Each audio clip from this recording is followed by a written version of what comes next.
بسم الله الرحمن الرحيم تبارك الذي بيده الملك وهو على كل شيء قدير الذي خلق الموت والحياة ليبلوكم أيكم أحسن عملا وهو العزيز الغفور الذي خلق 7 سماوات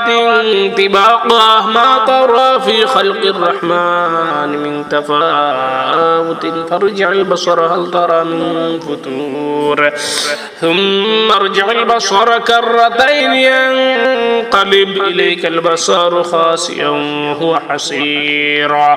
ولقد زينا السماء الدنيا بمصابيح وجعلناها رجوما للشياطين وأعتدنا لهم عذاب السعير وللذين كفروا بربهم عذاب جهنم وبئس المصير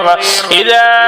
ألقوا فيها سمعوا لها شهيقا وهي تفور تكاد تميز من الغيظ كلما ألقي فيها فوج سألهم خزنتها لم يأتكم نذير قالوا بلى قد جاءنا نذير فكذبنا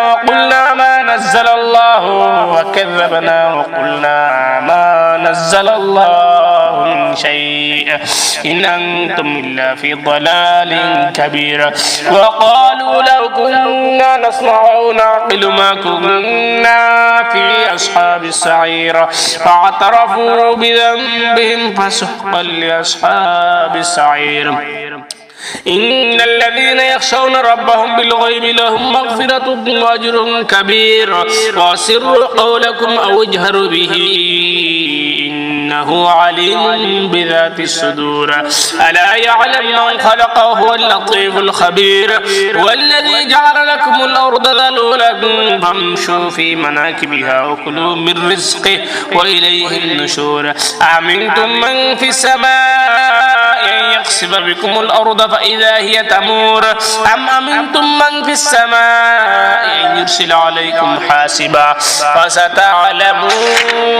فستعلمون كيف نذير ولقد كذب الذين من قبلهم فكيف كان نكير أولم يروا إلى الطير فوقهم صافات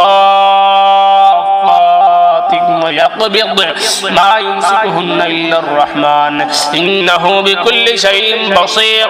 أمن هذا الذي هو جند لكم ينصركم من دون الرحمن إن الكافرون إلا في غرور أمن هذا الذي يرزقكم إن أمسك رزقه بل لجوا في عتو ونفور أفمن يمشي مكبا على وجهه أهدى من يمشي سويا على صراط مستقيم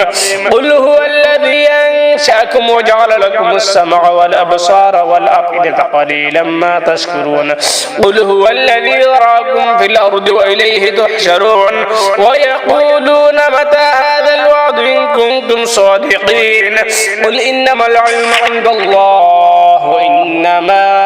أنا نذير مبين فلما رأوا ذلفة سيئت وجوه الذين كفروا وقيل هذا الذي كنتم به تدعون